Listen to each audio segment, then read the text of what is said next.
All right, welcome. Good to see you guys. Paul, Gloria, Toby, Henry, Bubby, and Zadie, Erwin, Mayor, Melissa, iPhone, it's Dawn. And okay, welcome, guys. So we find ourselves. Oh, wow, Zadie looks really glitchy on your end. We find ourselves on Lamed Amid Aleph on 30a, which since the Masechta finishes on Lamed Beis, Amid Aleph. Oh, for some reason I thought there was Amid Beis. Lamed Beis Amid Aleph on 32a. Yes, that means we are swiftly approaching the end of the Masechta. I don't know if I should say swiftly because we're going at the same pace as we've always been going at.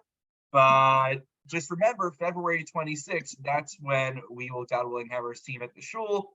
Marina, we should connect to discuss that, God willing, because it's almost February. So, all right.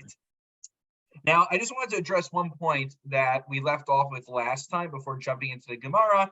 And again, I think possibly Erwin, the reason I'm sharing this is because A, it is relevant to what we're discussing, and B, Erwin brought this to my attention.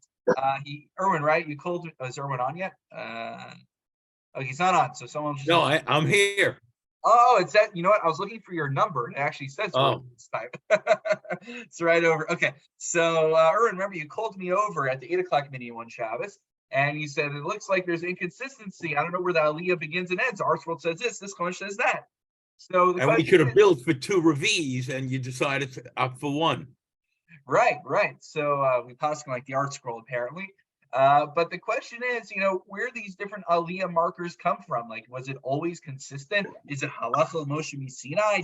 Did Moshe get this in our Sinai? Did Moshe have the whole Torah in our Sinai? You have to come to Thursday morning class. That's when we're discussing that. But should I move to another room? Okay. So to address that, it would seem from what we've been learning in our previous sugyos that it wasn't so obvious where an Aliyah begins and where it ends. Now, as we will see momentarily in the Gemara sometimes gives us a clue of when it's supposed to be done. For instance, Hazinu, where I believe we're given the Aliyos. We're going to see in Kisisa, we're going to be told kind of where the first Aliyah ends. But by and large, there's no programmatic list that Chazal absolutely give us precisely when Aliyah begins and when it ends. And that seems to be the basic understanding. By the way, that's why, we do Hosafos. If we do Hosafos, should we need to do that ever? That's why we're not violating any Isser by splitting up an Aliyah. What you're supposed to do, basically, even the Gra talks about this in Meiser Rav, She'em Simon by Partios Hanir Shamim B'Chumash.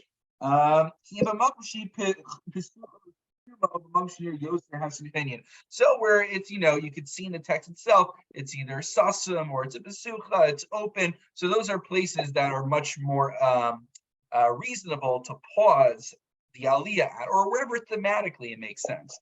However, there is, I never actually heard this sefer, but there's a sefer called the Tikkun Yisachar. Maybe it's some Chassidisha sefer, I don't know. Anyone know it? So the sefer called the Tikkun Yisachar. He apparently lived in Tzfas along with the Beis Yosef. So the Beis Yosef was not the only game in town. He's the main game in town, I suppose. But just to give you an idea, apparently, I'm learning new things also here. He lived in Tzfas around the same time as the Beis Yosef. So what does he suggest? He suggests that these pauses in the Chumash for the 7 aliyos was nisnu kavar al yedei ha'gaonim, was already pre-established by the gaonim.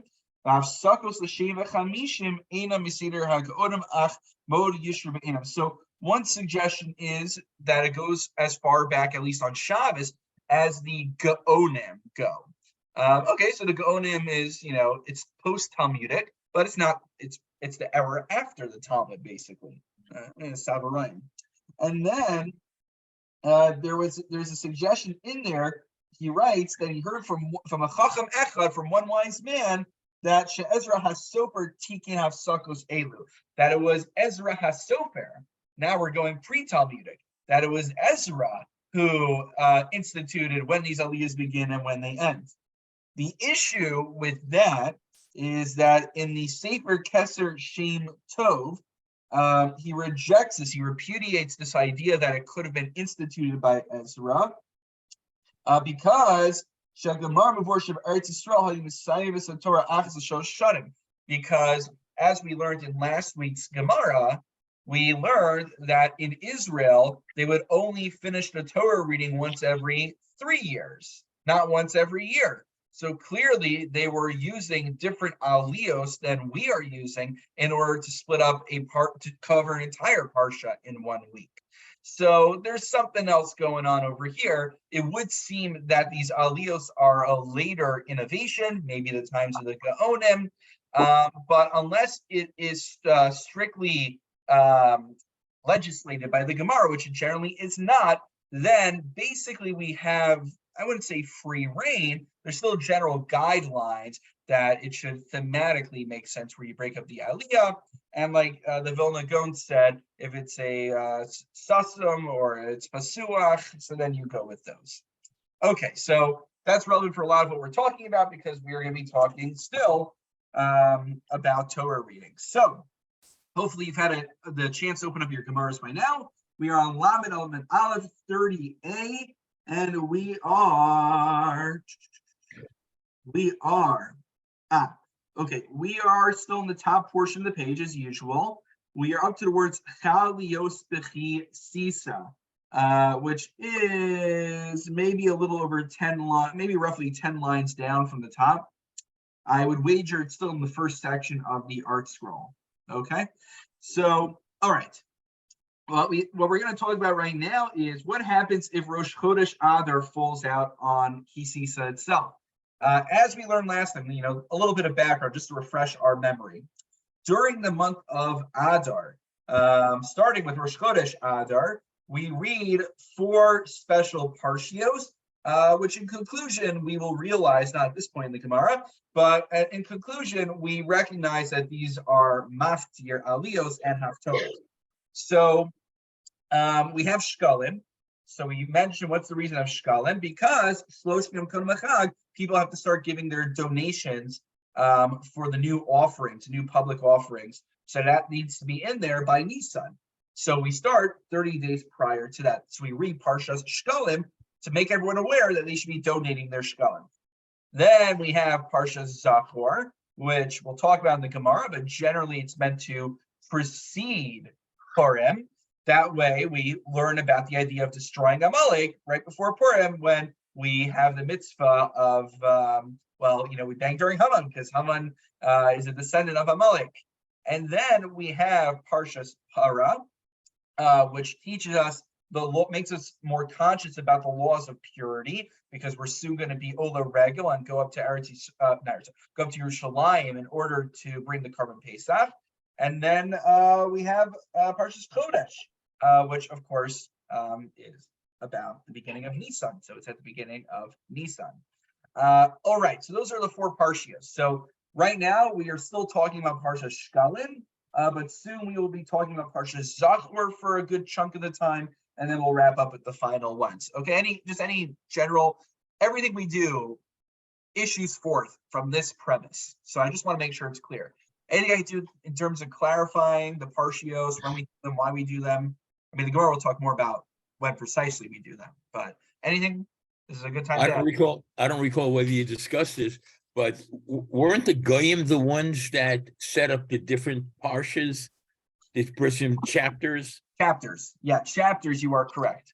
The chapters, but that's why for halachic purposes, even though we kind of adopted their organization in terms of chapters, it has no halachic standing. Now, it may very well be that an Aaliyah sometimes will end where a chapter ends because thematically it makes sense to end there. But yet you are correct. Thank you for pointing out, Erwin, that the chapters are not Jewish in origin, but you can look at like the frummest Chumash possible, and they probably make use of the chapter system. So yeah, good point. It's my understanding that the chapters were adopted by us because the Goyim, being firmly convinced that they were right and we were wrong, wanted to constantly debate with us. And so we adopted the chapters to have the same points of reference to give them their debates. You're saying is that whenever Ramban had to debate public Christianity, so then they had to just mute where it's coming from. Okay. All right, very good. Let's get into the Gemara. So Chalios b'chisisa.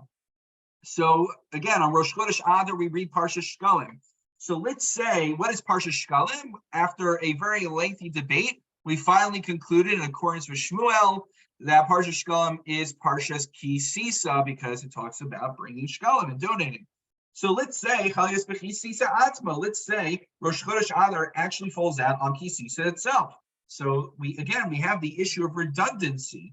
That how is it that we could be reading Kisisa as the Parshas of Shavua, and then we're also reading Kisisa for Shkalim? So how do we make sure that it is clear that we are doing so for the purpose of Parsha Shkalim and not just because it happens to be the weekly Parsha? So there's like a lot of background. And it's theoretical because today that cannot happen. Yes, that is true, Henry. Thank you. It's good to have Bali Kriya on here to help me out with that. Okay. Amar Rav Yitzchak Nafka. So we have two opinions. Amar Yitzchak Nafka. Karosh Shisa Minva Sisa Abayakel.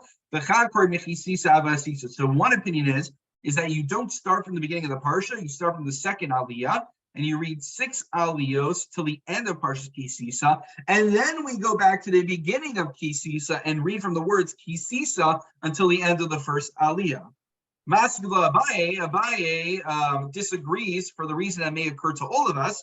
I'm afraid of the carding. That doesn't sound right, because then you're just going out of order. Now, what's interesting, by the way, I didn't look into this, is that Abaye makes it sound, Abaye's contention from just my reading of the Gemara makes it sound like the issue is optics, that, people are going to say that that's not the right order.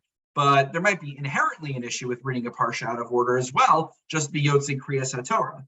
Anyway, Elamar Abaye, Karoshisa Abayakel, so what's Abaye say? You read 6 aliyos from the beginning of Kisisa to the end of the parsha, and then as the 7th aliyah, we then go back and reread the first aliyah. So that way, people say, "Hey, why are we reading the first aliyah over again?" And only that, parsha shkalim. But there won't be the pitfall, of course, of reading the parsha out of order. So that way, Abaye satisfies both the parshas of Shavua as well as making a distinct aliyah for parshas shkalim. And in fact, there's a brisa that is in accordance with Abaye. Tanya kavasa di Abaye, chalios b'chisisa atzma, koronosa b'koflonosa. Like Abaye said, we read and we repeat. What's the mean? We repeat? We repeat the first aliyah. So it's obvious why we're repeating it for the purpose of Parshas Shkalim. Good. That brings us to the end of that section. In the next section in the Gemara, we are now going to talk about when Rosh Chodesh falls out on Erev Shabbos. So just a little bit of background. Well, we get a little bit of a quotation from our Mishnah. Chalios b'socha Shabbos makdimin l'Shabbos sha'avra. So if Rosh Chodesh Adar falls out within the... Okay, by the way, just a quick little rabbinic Hebrew lesson. Very confusing. The word Shabbos, sometimes in rabbinic Hebrew, means Shabbos as in Saturday. Sometimes Shabbos means, like when we say b'socha Shabbos, within Shabbos, it could be referring to the week. Like instead of saying the Shavua, it says the Shabbos, which refers to the week, which is super confusing. And because of that ambiguity, there's going to be 2 different reads of what our Mishnah actually means. So I hate to confuse you. I apologize. I'm going to do my best. It's one of those head spinning Gemaras. And by the way, I actually looked in my volume of Art Scroll Megillah. There's actually a really handy table at the end of this sugya that actually shows you all the possible different 4 permutations of how the Shabbosim how the readings can fall out. So I don't know if you guys have it in your editions. It's probably toward the end of. Is that it, Henry? You got it? I've got it on 13B. 13. Oh, interesting. It sends you back. 30. I'm sorry. 30. Forgive me. 30B. Yeah, because that's where we're going to end tonight, God willing. So that's the end of the sugya. So anyway, you could look at it now, or you can look at it afterwards. But once we're done sifting through the Gemara, that's a very helpful way just to see in conclusion what the 4 different potential permutations are. But how do we get to these really fancy different kind of possibilities? Well, that's what we're figuring out in the Gemara right now. So, the basic reading would be if Rosh Chodesh Adar falls out in the middle of the week, what do? We go back to the previous Shabbos, meaning we will read within the Shabbos of the previous month instead of the month of Adar.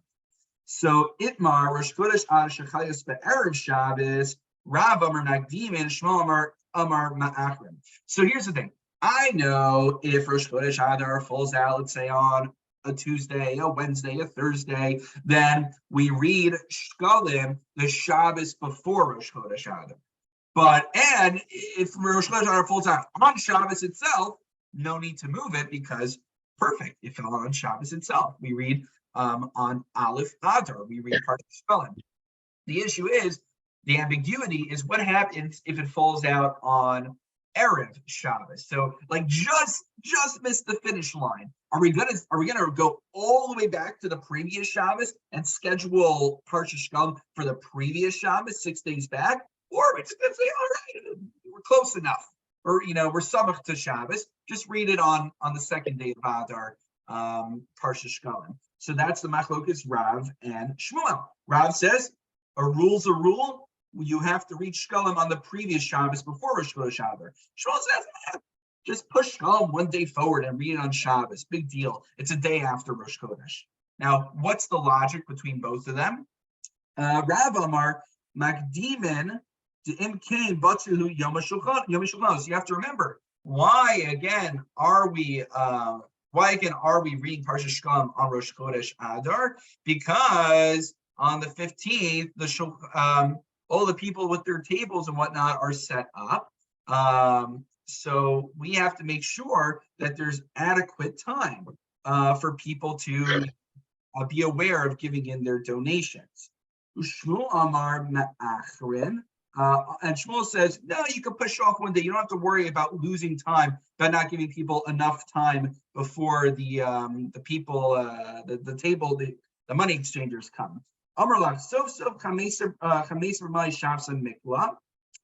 In the end, what's going to happen if Rosh Chodesh falls out on Erev Shabbos? Then Sof Chameser B'mai Shabbos. So the 15th is going to fall out on Erev Shabbos. Which means that the money exchangers will have to stay for the weekend and they can only leave the following Sunday.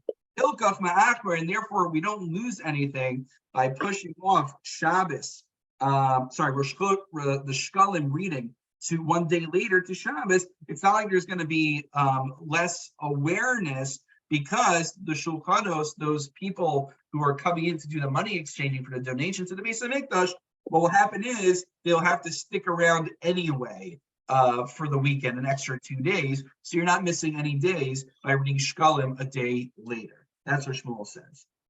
Now, I didn't warn you guys. This is a bit of a head spinner. Tanan.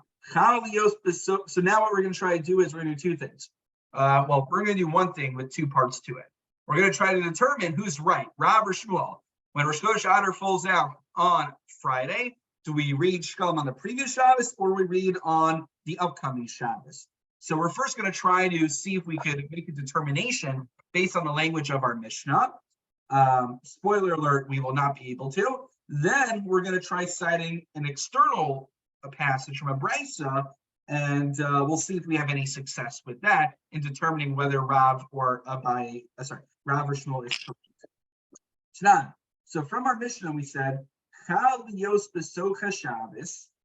Rosh Chodesh Adar falls out in the middle of the week, we push it back to the previous Shabbos. At the previous Shabbos, we read Shkalim. And then we take a break until then. Next week, there's nothing special. And then the following week, we have Partios Zachor before Purim. So what do I see from what the Mishnah tells me? My lab afilu be'erev Shabbos. The Mishnah only makes a distinction between weekdays and Shabbos, i.e. Saturday. That means that why should Friday be different than the rest of the week? It would seem from a simple reading of the Mishnah, even Friday, if Rosh Chodesh falls out on Friday, you would still have to go back to the previous week and schedule shkalim before Adar. So what would Shmuel respond? Lo besoch haShabbos dafka. Shmuel says the term besoch means in middle of. So Friday is not in middle of the week. Maybe other days of the week we could say are in the middle, but besoch implies that it's a regular weekday. Friday is not, I guess from a Jewish calendar standpoint, Friday is not a typical weekday. And so Friday, you can't infer with 100% certainty that that's actually what the Mishnah intends, that if Rosh Chodesh was out even on Friday, that you have to schedule for the previous Shabbos. That's Shmuel's deflection. So no clear-cut proof from our Mishnah either way. However, again, the simple reading does seem to support Rav. Shmuel is clearly on the defensive over here. And that's going to be a theme that we see. Tashima, next attempt. Ezohi Shabbos Rishona, what is considered to be the first Shabbos, the first week? Kol shechal Rosh Chodesh Adar liyos besocha, va'afilu be'erev Shabbos. And even if Rosh Chodesh Adar falls out on Erev Shabbos, that's still considered week one, meaning the previous Shabbos was shkalim. So all the other days through Friday are considered week one. This would seemingly mylav afilu be'erev Shabbos to be the besoch makdimin. Aver Shabbos makdimin would seem from this brisa very clearly that even on Erev Shabbos, Friday is no different than Sunday through Thursday, and the same way Sunday through Thursday, Rosh Chodesh rolls out, you read shkal in the previous Shabbos, so too Friday. However, how would Shmuel deflect this? Amar Shmuel, all right, just play around and change the girsa a little bit, change the text. But Shmuel, but I didn't skip it. Did I skip a section? No. Okay. And of course, Devei Shmuel unsurprisingly agrees with Shmuel on it. I'm not sure anyone can see the Hebrew of that. And the Devei Shmuel agrees with Shmuel. I'm sure they do. I'm not sure what the significance of that is. Maybe someone knows. But the point is, what does Shmuel do? We have to go back and reread the brisa.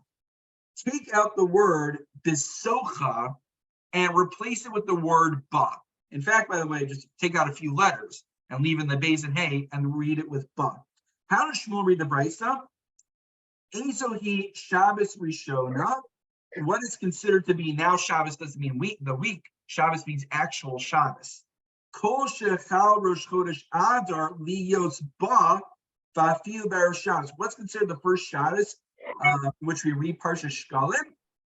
If either Rosh Chodesh falls out on Shabbos itself, ba, or on Erev Shabbos, then that Shabbos becomes the Shabbos that you read Parshas Shkalim, which if you buy Shmuel's changed girsa, so then this actually neatly supports Shmuel.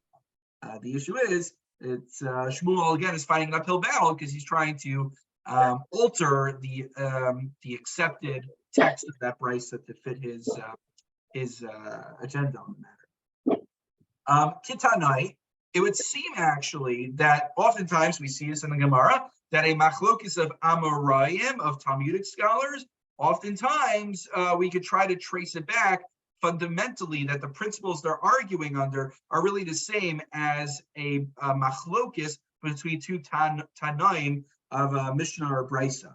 So what is this Mach Locus? Misargin l'Shabbosos divrei Rabbi Yehuda Hanasi. Yehuda Hanasi says that we are okay skipping Shabbosim. What do you mean skipping Shabbosim? 1 week we'll have Parsha Shkalim. The next week we'll take a break, nothing special, on the Luach. And then the next week we have Parsha Zachor. So, like Seirug, and you'll see that sometimes like in Hilchos Nida, when we talk about, a woman when she expects her vesa, like the term comes up in other places. So Rishon ben Elazar Omer, Ein Misargin. Rishon ben Elazar says we do not skip between different weeks. We don't take a break. Now, what does it mean we don't take a break? Because again, if you look at your charts, by the way, look at those tables in the art scroll, I'm pretty sure all of them show that you're going to be taking a break at least 1 week in the schedule. So what does he mean? Arashabis Shmuel clarifies, what does he mean? Omer What do I mean that we don't take a break? He means you don't take a break between Shkalim and between Zachor. When do you not take a break between Parsha Shkalim and Parsha Zachor? That's when Shkalim falls out on Erev Shabbos. When it falls out in the middle of the week, we go back to the previous week, even though that's the month of Shvat. Point being is, we see Rosh Elazar explicitly says that Erev Shabbos, we read, when Rosh Chodesh falls on Erev Shabbos, we read Shkalim on the coming Shabbos. We do not go back to the previous Shabbos at the end of Shvat unless it falls out on a typical weekday.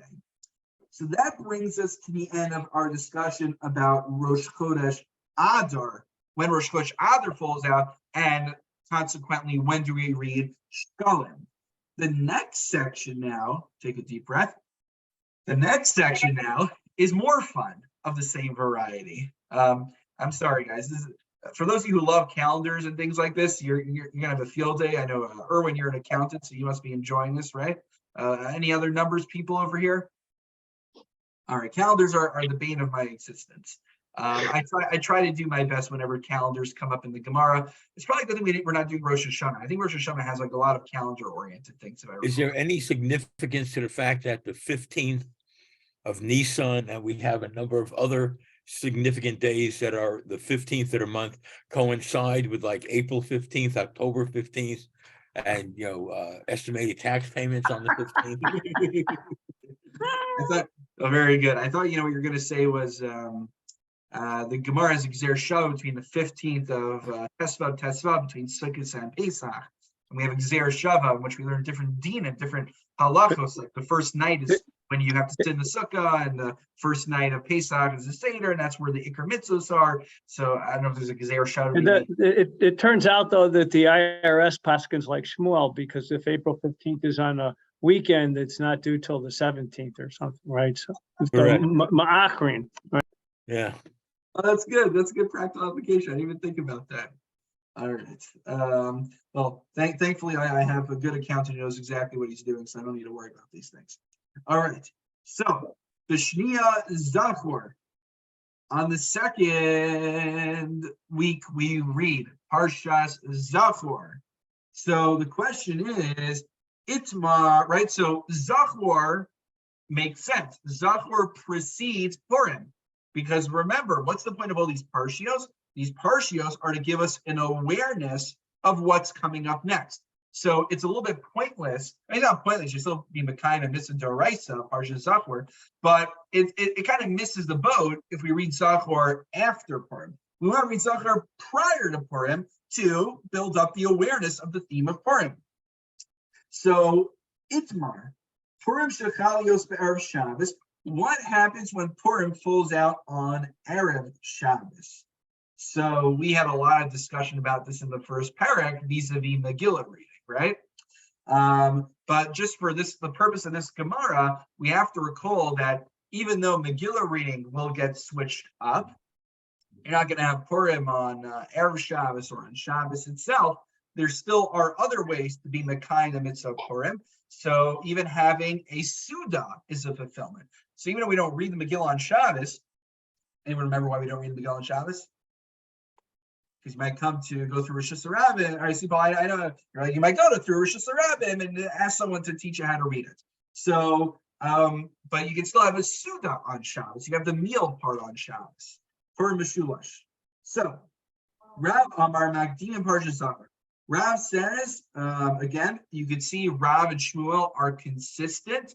Rav says that, sorry, Charlie, Erev Shabbos ain't Shabbos. Doesn't make the cut. It's just another weekday. I wonder if there's like some like Baal Machshava who like reads this and sees some like deeper Mach Locus between Rav and Shmuel about the essence of Friday. Is Friday considered more of a weekday, or is it already more Mechina Shabbos? I'm sure there's some guy who's like, really darshaning this out.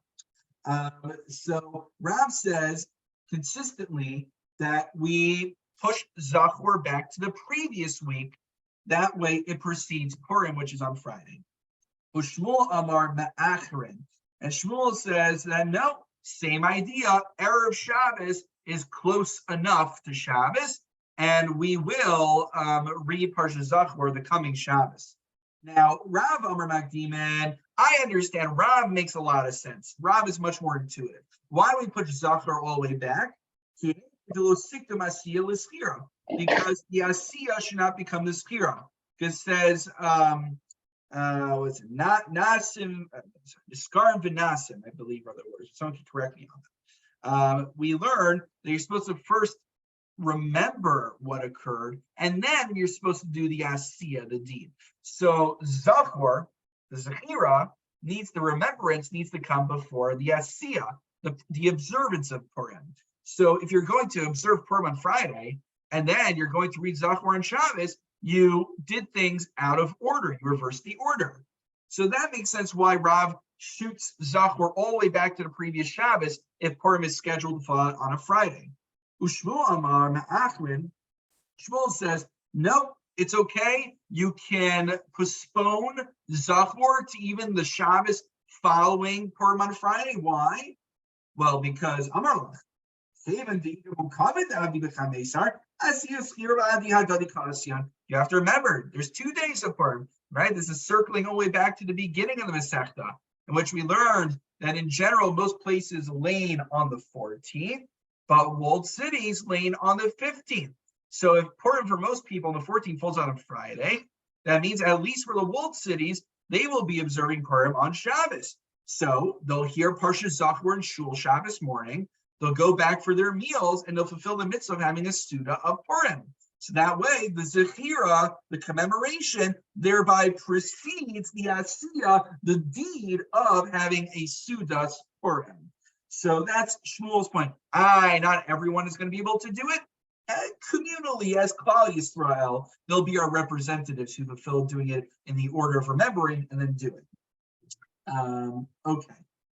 So now, the Shnia Zachor. So, okay, so now we're going to try to resolve this based on our Mishnah. If we recall it, so it's going to be, by the way, the same exact pattern. Mach Locus, Rav, and Shmuel. What happens when Parsha Zachor goes on Friday? Rav says you go back to the previous week. Shmuel says you push it 1 day later to the coming Shabbos. Then we're going to try to infer from our Mishnah whether Rav or Shmuel is correct. Shmuel is going to deflect, and then we're going to have a brisa as well. Shmuel is going to deflect. It's the same exact pattern as we just had, just with Parsha Zachor instead of Parsha Shkalim. Now, the Shnia Zachor. So it says in our Mishnah that the second Shabbos is Zachor. So what can I make of that? Vaki mikla reish yarcha b'Shabbos. Well, in a case, the first case in the Mishnah, in which Rosh Chodesh falls out on Shabbos, and you read Parsha Shkalim on Shabbos, Mikla Purim be'erev Shabbos, that just calendarically, you follow the calendar, if Rosh Chodesh falls out on Shabbos, that means Purim will fall out on erev Shabbos. And nonetheless, Ukatani b'Shnia Zachor. Nonetheless, the Mishnah tells us that the second week will be Zachor, which means that you push back Zachor to the 8th day of Adar, which means that hits the Shita of Rav, that we push back Zachor before Purim, even though Purim falls out on Erev Shabbos. The Mishnah seems to almost explicitly support Rav. So Amar Papa, how can we defend Shmuel? My Shnia lahafsaka. When the Mishnah talks about week number 2, it means week number 2 after the break. Meaning, it doesn't mean that Zachor is literally the second week of the month, that it always has to follow Shkalim immediately. It means, and after you take a break 1 week, the second of the 4 Partios will be Parsha Zachor. So again, no case in point to support Rav over Shmuel. Next, now we have a brisa which tries to determine one way or the other. Tashema, Ezo Shabbos Shnia, what is considered the second week? Kol shechal Purim lios besocha ve'afilu b'erev Shabbos. So what's considered the second week? Meaning that at the beginning of the week on that Shabbos that we read Parsha Zachor, and as long as Purim falls out during that week. Even, it says explicitly, black and white, even on Arab Shabbos, if it falls out, Zachor will precede it. Again, seems black and white to support Rav's contention that we always push Zachor back to the previous Shabbos, even if Purim falls out on Arab Shabbos. So what? So my Lav Arab Shabbos. So meet the Socha, Masocha Makdimin, Arab Shabbos Makdimin. Gemara spells it out for us. So that means Friday is similar to the rest of the week, just like the rest of the week. Purim falls out middle of the week. We read Zachor the previous Shabbos. So too, even if Purim falls out on Friday, we read the previous Shabbos as well. Amar Shmuel, how would Shmuel respond to this? Same answer as before, but. Okay, time to Shmuel, but. Shmuel rereads the Brisa just like we did last time. So I'll reread the Brisa. I'm going back a few words to read it like Shmuel would. We read as follows. Ezo Shabbos Shnia, what is considered the second Shabbos that we Partios Zachor? Kol Shechal Purim Lios Ba Vafiler Shabbos. If Purim falls out on that very Shabbos, or even on Arab Shabbos, we read Zachor that Shabbos. Meaning by switching the word around a little bit, by erasing a few letters, then Bryce now supports Shmuel, who says even if Purim falls out on Friday, we read Zachor the following day. Okay. Now, let's say, final case in this section over here. Until now, we've been discussing what happens if Purim falls out on Arab Shabbos. Now, can we at least get agreement when Purim falls out on Shabbos itself? What if Purim actually falls out on Shabbos? When do we read Partios Zachor? Rav Huna says, here even Rav would concede that if it falls out on Shabbos itself, it'd be silly to send it all the way back to the previous Shabbos, if Purim actually falls out on Shabbos. However, Rav Nachman Amar, Adayin hi Mach Locus. Nope. Rav is going to argue with Shmuel to the bitter end. Even if Purim falls out on Shabbos itself, you will still have to push Partios Zachor all the way back to the previous Shabbos. And in fact, Amar Nami, Amar Rabbi Hia, Amar Abba, Amar Rabbi Abba, Amar Rav. We actually have a tradition that Rav himself said, Purim Shechal Lios b'Shabbos, if Purim falls out even on Shabbos itself, Mach Locus Zachor, we read Partios Zachor the previous week. So now, okay, so end of Partios Zachor. Good. You tick off the boxes. We talked about Partios Shkol. That's what we start off with today. We just went through a lot of discussion about Partios Zachor. Tick off the box. What do we got left? Torah. Torah and Chodesh. Thank you. Parah and Chodesh. So let's do Parah. Parah is going to be very short. It's not going to be as windy as we just did. Short and sweet. And then we'll wrap up with a Brisa at the end of the Gemara, which will actually very conveniently summarize everything for us. It's almost as if Chazal knew we needed a summary at the end. God knows I need one. All right.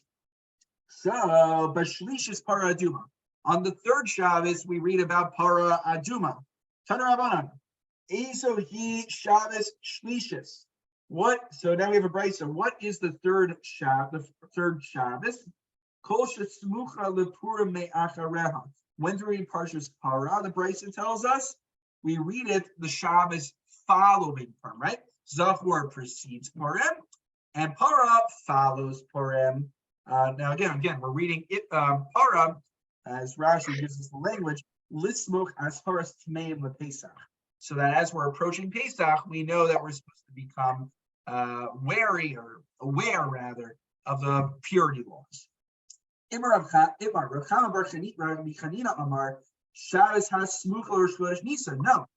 When do you read Parshas Parah? The week, the Shabbos right before Rosh Chodesh Nisan.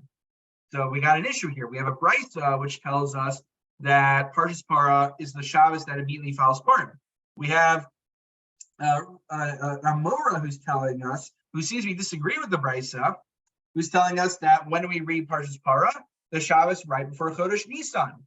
So I don't get it. What is my mandate? Do I read it right after Purim, or do I read it right before Rosh Chodesh Nisan? For Lo Pligi, the Gemara says they are not in contradiction. It just matters what kind of scenario we are addressing. So Had Ikla Rosh Chodesh Nisan b'Shabbos. The case of Racham Bar Chanina is when Rosh Chodesh Nisan falls out on Shabbos, and Had Ikla b'Emsa HaShabbos. Whereas the Bryce is addressing the case of what happens when Rosh Chodesh Nisan falls out in middle of the week. What happens when Rosh Chodesh Nisan falls out in middle of the week? That means Parshas Chodesh is going to have to be pushed back to the previous Shabbos, which means that Paro will have to be pushed back another week, which means it comes out right after Purim. So it just matters when Chodesh falls out, whether Chodesh falls out on Rosh Chodesh itself. That's what ultimately affects when Parshas Paro is read. Okay, there we go. 3 out of 4. We're done with Para. So guys, it's been a very long, windy road tonight. I have to tell you, my head has been spinning as I reread the Gemara a few times before sitting down with you. And when I got to this brisa, I was so thankful because my head was spinning from all the different calculations and what goes where and when. So this brisa is going to do us a favor as a matana, and it's going to give us a summary. Guys, even if you didn't follow everything until now, I'm sure you did. I'm sure I'm just the only one who has difficulty, but if somehow you didn't follow everything until now, this, God willing, will give us a nice summary of everything, and then your beautiful article Gemaras even have a visual aid, which I personally found very useful. So here we go.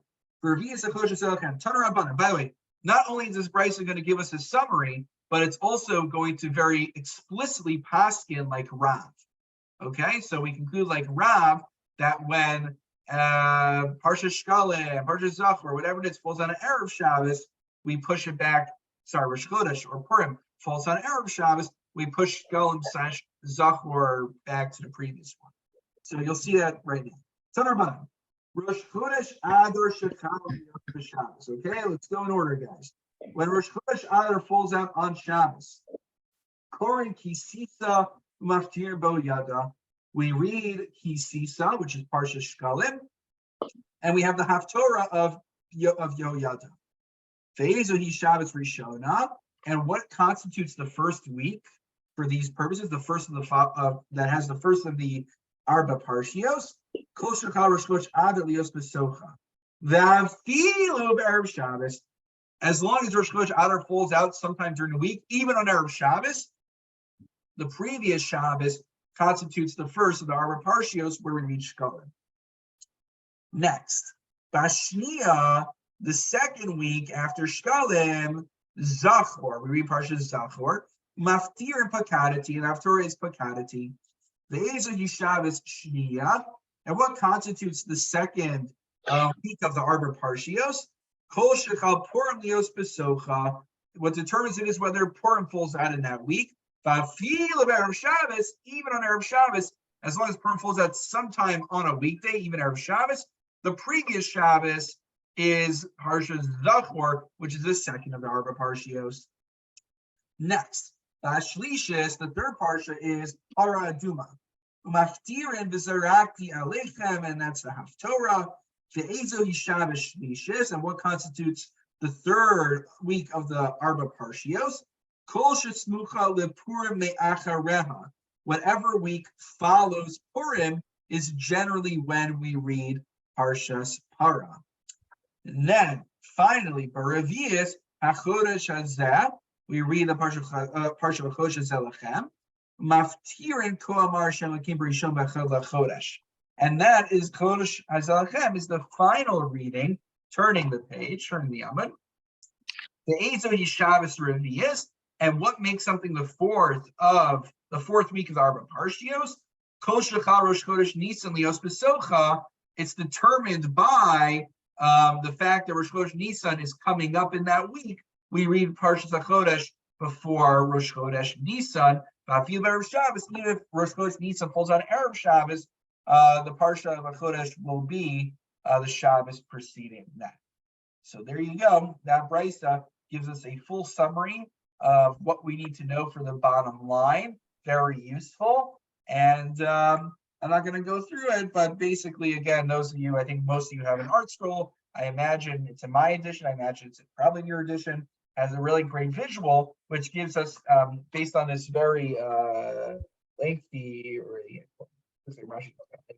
Rabbi, looking at the chart, they've got these like Zatu, Dad, Bo, Uvio. What do those mean? So it's all in Rashi. It's basically I even look at this. Rashi explains it. Where's the Rashi? Zavda is a similar source of six Partios. And Zatu Bo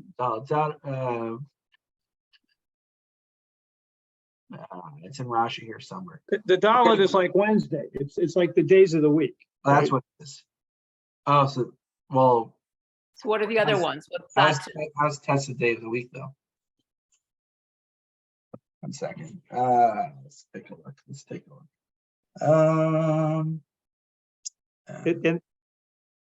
It's the day of the week and then the day of the month. The English, the Art Scroll explains it. It's confusing, but yeah. I mean, basically, these are symbols that kind of indicate the different. Here. But like the Dalit, you see that Rosh Chodesh Adar is on a Wednesday, so that's in the diagram on the upper left, right? Yeah. So here, Zatu, for instance, Zatu means if Rosh Chodesh falls out on the set, like Henry said, like on the 7th day of the week on Shabbos, then that means the Shabbos that we're going to take a break will be on the 15th of the month. So the Tesvav. So the first is the day that Rosh Chodesh falls out, the 7th day of the week, Zion. And then Tesvav is the day of the month on the calendar when we take a break that Shabbos. I wouldn't get too caught up in that, but basically it's just a way of coding these different combinations. And I think, Rabbi, now that the calendar is preset, those are the only 4 permutations that can come up. Yeah. Yes, that's you're saying because if we had back in the good old days where you Makaish the Chadashim, then there'd be a lot more variation. Right. Yeah. Kaddish maybe Kufedim, right? All right. Rabosai, that's the end for tonight. I shared with you some interesting insights at the beginning based on the Aliyos. I figured if we could get through all of this, probably Dayenu, and we are at 7:50. All right. Shkayach, everyone. Wishing you all a wonderful Shabbos. Hopefully we'll have time to rejuvenate after this year. Okay. Take care. Very good. Good job.